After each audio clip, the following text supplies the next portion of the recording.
Hello everyone. तो previous lecture में हम लोग इंटीग्रेटिंग फैक्टर में स्पेशल केस में हम लोग rule number 1 and rule number 2 को हम लोग पूरा कवर किए हुए थे, और आज का इस लेक्चर में हम लोग rule number 3 and rule number 4 को हम लोग यहाँ पे कवर करेंगे। कि रूल नंबर 1 हमारे पास था कि if mx minus ny does not equal to 0 and mdx plus ndy is equal to 0 is a homogeneous function, कि then 1 by mx minus ny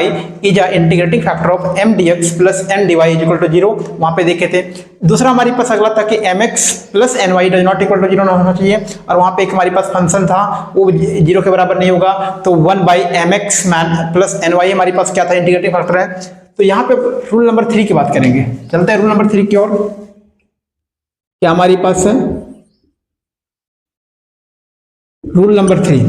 तो रूल नंबर 3 को हम लोग समझते हैं। क्या हमारे पास है कि वेन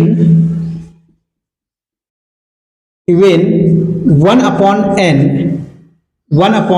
n हमारे पास होगा कि 1 upon n del m upon del m upon del y minus del n upon del x। ये आपको दिख रहा होगा कि 1 upon n del m upon del y minus del n upon हमारे पास डेल x है। Is a function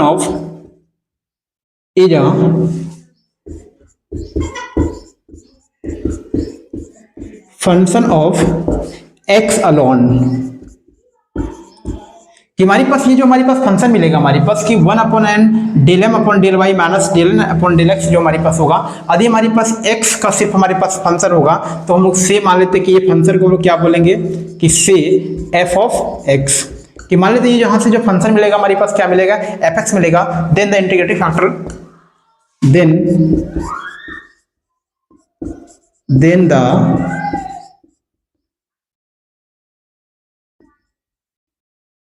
integrating factor of mdx plus ndy is equal to 0 is क्या हमारे पास होगा, जिसको हम लोग IF बोल सकते हैं इज, और हमारे पास यहाँ पे डायरेक्टली हम लोग लिखते हैं IF लिखते हैं इंटीग्रेटिंग फैक्टर। कि हमारे पास क्या होगा e to the power integration of fx and dx। तो ये हमारे पास क्या होगा, रूल नंबर हमारे पास 3 हो गया कि when 1 by n into del m upon del y minus del n upon del x is a function of x alone say fx, then the integrating factor of m dx plus n dy is equal to 0 is, या फिर और इसके बोलेंगे integrating factor जो हमारे पास होगा इस पूरे m dx plus n dy का, कि क्या होगा e to the power integration of function of fx into dx। तो ये हमारे पास हो जाएगा रूल नंबर हमारे पास 3। कि यदि हमारे पास ऐसा कंडीशन होता है तो उस केस में इंटीग्रेटिंग फैक्टर ये हम रूल आएंगे। इसी तरीके से यहाँ पे पहले रूल नंबर 4 को पढ़ेंगे, उसके बाद हम लोग वहाँ पे क्वेश्चन आगे पढ़ाएंगे हम लोग। रूल नंबर हमारे पास 4 क्या कहता है उसको देखते जरा हम लोग। कि रूल नंबर हमारे पास 4 में हमारे पास है क्या कि सेम हमारे पास है कि when 1 अपॉन m, क्या हमारे पास है 1 अपॉन हमारे पास क्या है m है, और यहाँ पे हमारे पास है del n upon del x। ये पहले आ गया कि del n upon del x minus del m upon del y। ये हमारे पास है कि when 1 upon m into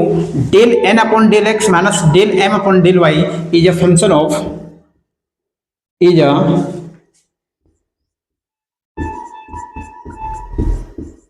function of y alone. यहां पे आप लोग समझ पा रहे होंगे कि यदि हमारे पास क्या निकले 1 upon m del n upon del x minus del m upon del y is a function of y alone. कि हमारे पास सिर्फ और सिर्फ हमारे पास क्या होना चाहिए, y का फंक्शन होना चाहिए, जिसको लोग से मान लेते हैं हम लोग इसको कह देते हैं कि हमारे पास 5y, कि जो हमारे पास ये पूरा फंक्शन होगा हमारे पास 5y होगा। देन यहाँ पे बोल सकते हैं then integrating factor of m dx plus n dy is equal to 0 is, कि जो इसका इंटीग्रेटिंग फैक्टर हमारे पास होगा वो क्या होगा e to the power integration of 5y into dy। तो ये हमारे पास क्या हो जाएगा, इंटीग्रेटिंग फैक्टर होगा। तो ये आप लोगों को बात समझना होगा कि यहाँ पे हमारे पास पहला वाले में था कि 1 अपॉन n कि यहाँ पे n था तो ये यहाँ पे n आया था। अब यहाँ पे हमारे पास जब m आ गया तो यहाँ पे हमारे पास m आ गया, और यहाँ पे देख सकते हैं कि m है, और m हमारे पास y के रिस्पेक्ट में पार्शियली किया गया, यानी y का फंक्शन होना चाहिए, और यहाँ पे del n upon del x जब था हमारे पास तो x का फंक्शन होना चाहिए। तो उस केस में पहले वाले में हमारे पास यहाँ पे बस एफ एक्स डी एक्स था, और इसमें इंटीग्रेटिंग फैक्टर हमारे पास क्या e to the power 5y and dy। तो ये आप लोगों को बात समझना है कि हमारे पास ये रूल नंबर हमारे पास 4 हो गया। अब इसी के बेस पे यानी हमारे पास जो रूल नंबर 3 है, रूल नंबर 4 है, इसी के बेस पे हम लोग एग्जांपल लेंगे, और इस एग्जांपल से समझेंगे कि किस तरीके से इंटीग्रेटिंग फैक्टर का हेल्प से हम लोग क्या कर सकते हैं कि जो हमारे पास डिफरेंशियल इक्वेशन होगा उस डिफरेंशियल इक्वेशन वाले क्वेश्चन को सॉल्व कर सकते हैं। तो आइए क्वेश्चन के ऊपर चलते हैं हम लोग। क्वेश्चन हम लोग लेते हैं यहाँ पे कि क्वेश्चन हमारे पास है सॉल्व एक्स स्क्वायर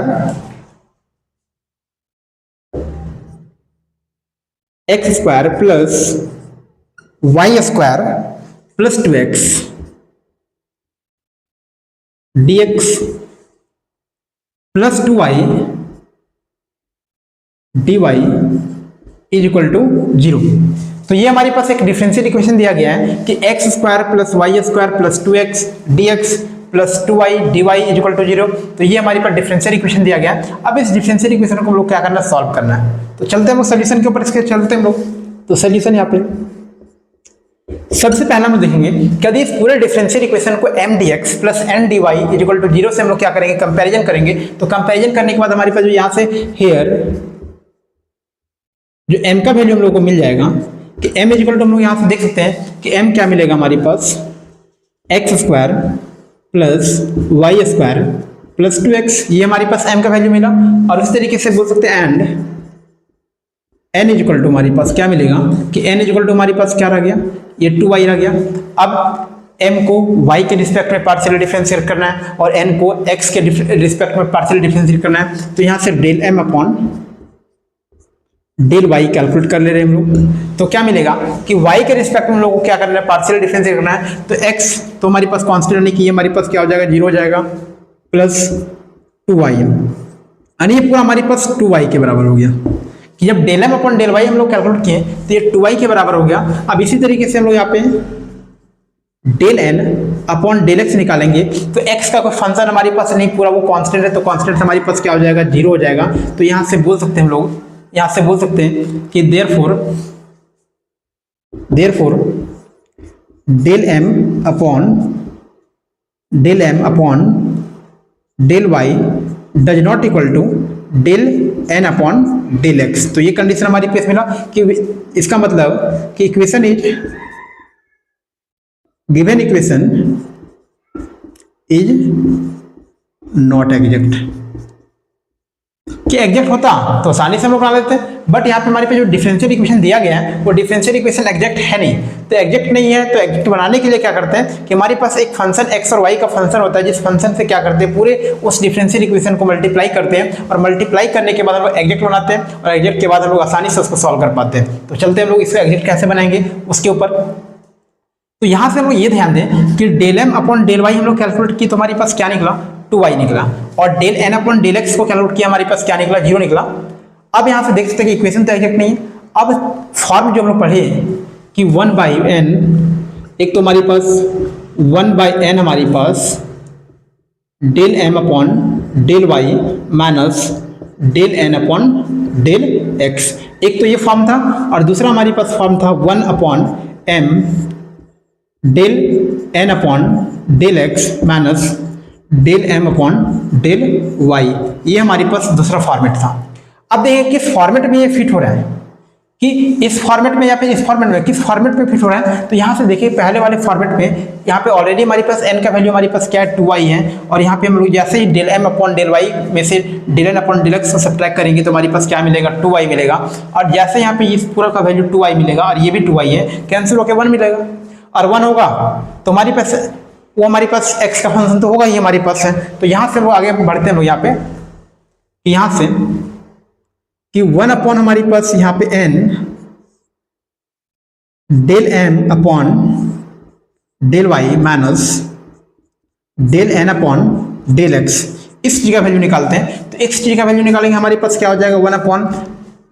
एन का वैल्यू हमारे पास क्या है 1 अपॉन ये 2y हो जाएगा, और यहाँ से हमारे पास del m upon del y का वैल्यू हमारे पास क्या निकल जाएगा, ये 2y में से हम लोग 0 सब्ट्रैक्ट करेंगे तो फाइनली हम लोग यहाँ देखें कि ये हमारे पास क्या मिलेगा, 1 मिलेगा, ये 1 मिलेगा। अब इस 1 को हम लोग क्या बोल सकते हैं, ये हमारे पास x टाइप का फंक्शन होगा, x मान सकते हैं यानी कांस्टेंट है तो हमारे पास होगा। तो इस केस में जो हमारे पास इंटीग्रेटिंग फैक्टर निकलेगा, तो इंटीग्रेटिंग फैक्टर का हमारे पास जो फार्मूला था e to the power integration of f of x और dx, जहाँ पे f ऑफ x इस फंक्शन को मान रहे थे तो f ऑफ x बराबर यहाँ पे बोल सकते हैं is equal to f of x is equal to हमारे पास 1 या फिर equal to f of x equal to 1 हमारे पास रहने देते हैं वहाँ पे, ठीक है। तो यहाँ से हम लोग निकाले हैं तो क्या निकलेगा, e to the power integration of 1 into dx। इसका मतलब हमारे पास क्या हो जाएगा, e to the power x, e to the power x, e to the power x क्या होगा, इंटीग्रेटिंग फैक्टर हो जाएगा इस क्वेश्चन के लिए। अब करना क्या होगा कि पूरे इस इंटीग्रेटिंग फैक्टर को इस पूरे इक्वेशन में मल्टीप्लाई करेंगे, तो मल्टीप्लाई करते हैं हम लोग यहाँ पे इसको इरेज कर ले रहे हैं जरा हम लोग यहाँ पे, यहाँ से हम लोग को पता चल गया है, जो पता चल गया उसको साइड में लिख लेते हैं जरा हम लोग, कि यहाँ से फाइनली हम लोग इंटीग्रेटिंग फैक्टर हमको मिल चुका है। तो यहाँ पे इंटीग्रेटिंग फैक्टर को लिखते हैं, integrating factor e to the power x आ गया इस पूरे सवाल के लिए। अब क्या करेंगे कि इस पूरे इंटीग्रेटिंग फैक्टर को पूरे इस क्वेश्चन में हम लोग मल्टीप्लाई करेंगे तो क्या हमारे पास आएगा, यहाँ पे देखते हैं multiply, e to the power x हमारे पास हो जाएगा यहाँ पे x स्क्वायर प्लस हमारे पास क्या रह जाएगा y स्क्वायर, और प्लस का हमारे पास क्या हो जाएगा 2x ये हो जाएगा, और ये हमारे पास dx, और प्लस हमारे पास e to the power x into e to the power 2y dy is equal to 0, ये मिला हम लोगों को। अब यहाँ से देखें e to the power x square plus y square plus 2x dx और e to the power x into 2y dy, ये हमारे पास यहाँ पे रह गया, हमारे पास ये रह गया हमारे पास। अब यहाँ पे लोग देख सकते हैं कि ये चीज हम लोग कि ये पूरा जो हमारे पास इक्वेशन हमारे पास मान लेते हैं, हमारे पास ये इक्वेशन नंबर 1 था और ये इक्वेशन नंबर इसको हम लोग 2 मान के चल रहे हैं, तो ये हमारे पास पूरा हमारे पास ये होगा कि differentiation of e to the power x into x square plus y square, ये हमारे पास सॉरी ब्रैकेट्स स्मॉल वाला, तो ये पूरा जो हमारे पास यहाँ पे डिफरेंशियल इक्वेशन है, इस डिफरेंशियल इक्वेशन को इस तरीके से हम लिख सकते हैं कि ये हमारे पास d of e to the power x into x square plus y square, जब इसको आप x के रिस्पेक्ट में dx x के रिस्पेक्ट में डिफरेंशिएट कीजिएगा और y के रिस्पेक्ट में डिफरेंशिएट कीजिएगा तो पूरा ये आपको मिल जाएगा। अब यहाँ से बोल सकते हैं ये हमारे पास जो मिला हम लोगों को कि ये हम लोग यहाँ पे चेक भी कर सकते हैं आपकी ये जो आपको मिला इक्वेशन नंबर 2 कि इक्वेशन नंबर 2 को क्या हमारे पास मिलेगा, वो एग्जैक्ट मिलेगा कि जब भी हम लोग उसके सही इंटीग्रेटिंग फैक्टर से मल्टीप्लाई करेंगे तो मल्टीप्लाई करने पे बाद हमारे पास जो डिफरेंशियल इक्वेशन मिलेगा वो हमेशा आपको एग्जैक्ट मिलेगा। और आपको चेक करना चाहिए, यहाँ पे चेक भी कर सकते हैं कि जहाँ पे m का वैल्यू ये पूरा हो जाएगा और n का वैल्यू ये पूरा हो जाएगा तो del m upon del y फिर से निकालिएगा और del n upon del x निकालिएगा, दोनों बराबर हो जाएगा। इसका मतलब जो हमारे पास ये मल्टीप्लाई करने पे इक्वेशन बना वो हमारे पास क्या होगा, एग्जैक्ट होगा। तो एग्जैक्ट होगा तो आगे चलते हैं हम लोग कि ये पूरा इसको इस तरीके से लिख सकते हैं। अब इंटीग्रेटिंग करेंगे तो हमारे पास यहाँ पे डायरेक्टली यहाँ पे फाइनली मिल जाएगा यहाँ पे कि यहाँ से हमारे पास 0 हो गया कि इस दिस इज इक्वल टू हमारे पास यहाँ पे बोल सकते हैं कि e टू द पावर हमारे पास x square plus y square is equal to हमारे पास क्या बोल सकते हैं c, यानी कि इंटीग्रेशन कांस्टेंट का वैल्यू बोल सकते हैं यहाँ पे। तो e to the power x square plus y square equal to c which is required solution, which is required solution ये मिल गया आप लोगों को। तो बेसिकली आपको बात ये रखना है कि सबसे इंपॉर्टेंट बात ये कि इंटीग्रेटिंग फैक्टर को फाइंड आउट करना होगा कि जो क्वेश्चन दिया गया क्वेश्चन है उस दिए गए क्वेश्चन यदि हमारे पास एग्जैक्ट ना हो और नहीं होगा तो उस केस में हम लोग इंटीग्रेटिंग फैक्टर कैसे कैलकुलेट करेंगे, उसके लिए ये सब रूल हम लोग यहाँ पे पढ़ रहे हैं। अब एक और यहाँ से क्वेश्चन हम लोग लेते हैं,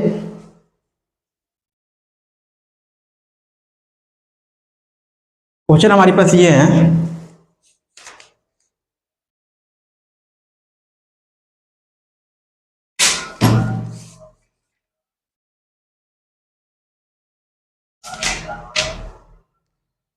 solve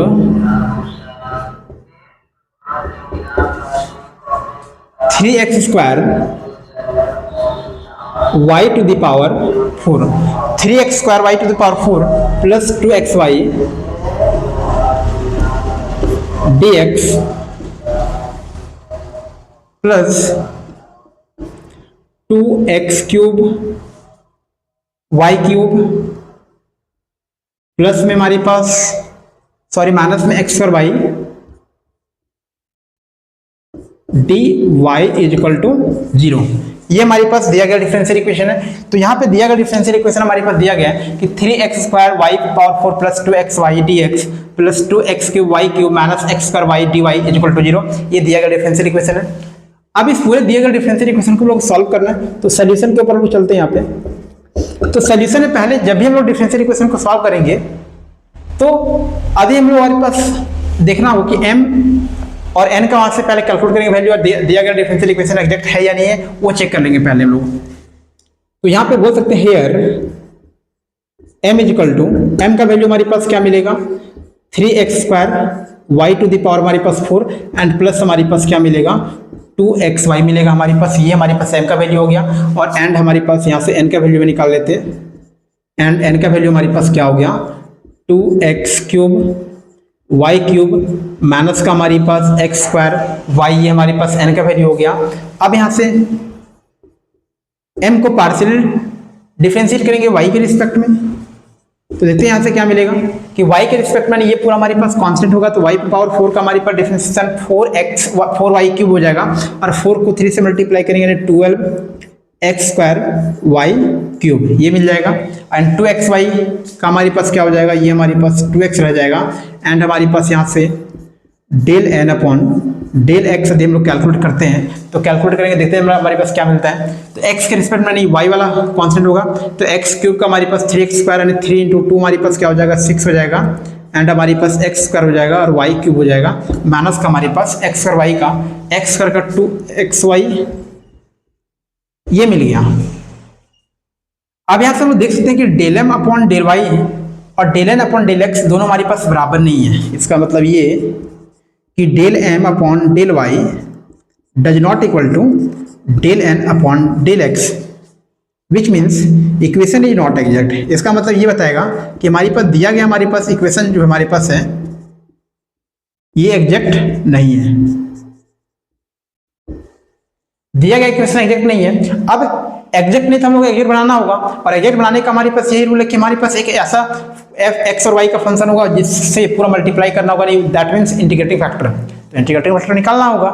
तो निकालने के लिए देखते हैं हम लोग यहाँ पे कि del m upon del y और del n upon del x में से देख सकते हैं कि ये टर्म और ये टर्म लाइक है, और ये भी हमारे पास अनलाइक है, यानी ये लाइक है और ये अनलाइक है। तो सबसे पहले हम लोग क्या करते हैं कि दोनों में सब्ट्रैक्ट करके देखते हैं हम लोग कि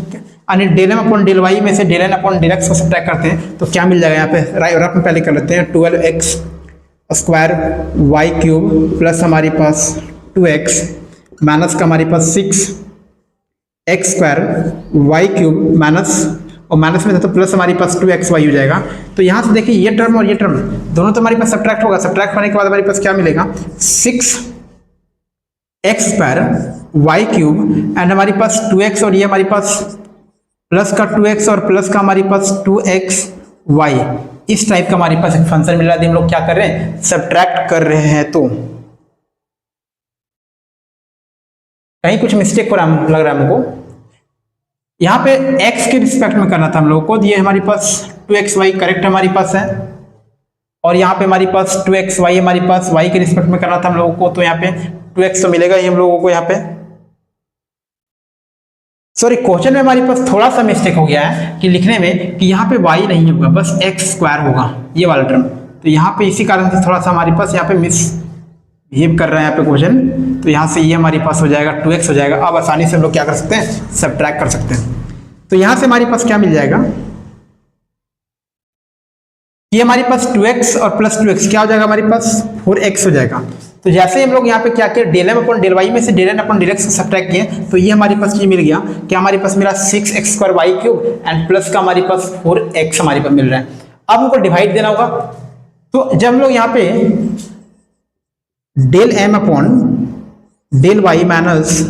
del n upon del x निकाले तो डिवाइड हम लोग को देना होगा किससे 1 अपॉन n से देना होगा, और n हमारे पास है क्या 2x cube y cube minus x square हमारे पास है 2x cube y cube minus x square है। तो डिवाइड भी देंगे हम लोग यहाँ पे, देखते हैं डिवाइड देखे, बट डिवाइड तो होगा नहीं हमारे पास, डिवाइड होने वाला है नहीं। तो आगे हम लोग देखते हैं दूसरा निकाल के यहाँ से। अब आगे चलते हैं, तो यहाँ से हम लोग दूसरा वाला लगाएंगे, 1/m लगाते हैं, 1/m डेल n, m वाला तो हमारे पास सेटिस्फाई करने का नहीं, डिवाइड डायरेक्टली हो रहा है, तो यहाँ पे 1 अपॉन हमारे पास m del n upon del x में से क्या करेंगे, del m upon del y को सब्ट्रैक्ट करते हैं। तो सब्ट्रैक्ट करते थे, इन दोनों में सब्ट्रैक्ट करेंगे, क्या मिलेगा कि n वाले में से m वाले सब्ट्रैक्ट करेंगे, यानी ये हमारे पास 6x² y³ में से -12 करेंगे, तो हमारे पास माइनस का हमारे पास 6x² हमारे पास और y³ मिल जाएगा, और -2x और -2x कितना हो जाएगा हमारे पास, ये माइनस का हमारे पास क्या हो जाएगा 4x हो जाएगा, और नीचे हम लोग डिवाइड देंगे m से, तो m वाला हमारे पास क्या है, ये हमारे पास है 3x² y² हमारे पास यहाँ पे 4 है, और हमारे पास प्लस का हमारे पास 2xy है, ये हमारे पास। अब ऊपर से देखते हैं हम लोग क्या कुछ कॉमन मिलेगा क्या, तो कॉमन पहले निकाल लेते हैं। तो कॉमन यहाँ पे भी x है, यानी कि 2x तो निकाल सकते हैं हम लोग, चलिए x को सिर्फ निकालते हैं, तो x को सिर्फ निकालेंगे हम लोग ऊपर से, तो यहाँ पे क्या बचेगा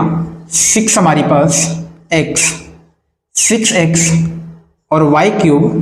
माइनस ये हमारे पास 4 हो जाएगा, और नीचे हमारे पास जैसे ही x निकालेंगे तो x निकालेंगे तो हमारे पास ये हमारे पास 3x y² हमारे पास 4, सॉरी y का फंक्शन आना चाहिए था हमारे पास, लेकिन y का फंक्शन तो हमको मिल नहीं रहा है यहाँ पे, only and only the function of y होना चाहिए था।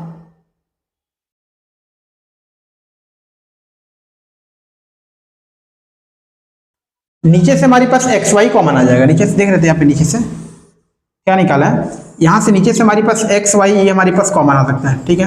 कि नीचे से हमारे पास x और y कॉमन आएगा, तो यहाँ पे हमारे पास क्या बचेगा, ये हमारे पास 3 बचेगा, x और y का यहाँ पे हमारे पास क्या बचेगा, क्यूब बचेगा, और यहाँ पे हमारे पास क्या हो जाएगा, प्लस का हमारे पास ये 2 रह जाएगा, प्लस का हमारे पास 2 रह जाएगा, सॉरी ऊपर से हम लोग 2 कॉमन लेते हैं, यहाँ पे 3 बन जाता है और 2 बन जाता है, यहाँ पे 2 कॉमन ले लेते हैं, तो ये हमारे पास 3 और यहाँ पर 2 भी बन जाता। अब देख सकते हैं हम लोग यहाँ पे कि माइनस का हमारे पास 2 हो जाता, प्लस करते यहाँ माइनस भी बाहर कॉमन ले लेते, माइनस दोनों के साथ हैं, तो यहाँ से ये टर्म और ये टर्म दोनों आपस में कैंसिल होगा, और यहाँ से x और x कैंसिल होगा, तो यहाँ से हमारे पास क्या मिल जाता कि माइनस का हमारे पास 2/y, और ये हमारे पास फंक्शन ऑफ y बन जाता है, -2/y के बराबर आपको मिल जाता है यहाँ पे, और ये फंक्शन ऑफ y अलग मिलता। अब इस क्या करते हैं कि ये जो हमारे पास जो y का फंक्शन मिला, इस y के फंक्शन को पूरा हम लोग क्या करेंगे, जो हमारे पास दिया गया डिफरेंशियल इक्वेशन है, उस दिए गए डिफरेंशियल इक्वेशन में क्या करेंगे, मल्टीप्लाई करेंगे, और मल्टीप्लाई करने के बाद हमारे पास जो दिया गया डिफरेंशियल इक्वेशन है वो एग्जैक्ट बनेगा, और एग्जैक्ट बनने के बाद हम लोग आसानी से क्या कर सकते हैं, सॉल्व कर सकते हैं। यदि डायरेक्टली इसका फार्मूला आप लोगों को याद नहीं है, तो फार्मूला नहीं याद है तो डायरेक्टली आप लोग क्या कर सकते हैं, जब एग्जैक्ट डिफरेंशियल इक्वेशन होगा तो यहाँ पे क्या बताया था कि m/dx यहाँ पे हो जाएगा, कि जहाँ पे हमारे पास y क्या होता है, कांस्टेंट होता है, फार्मूला डायरेक्ट जो हमारे पास था, प्लस हमारे पास n/dy, यानी यहाँ पे n में हमारे पास टर्म्स ऑफ n नॉट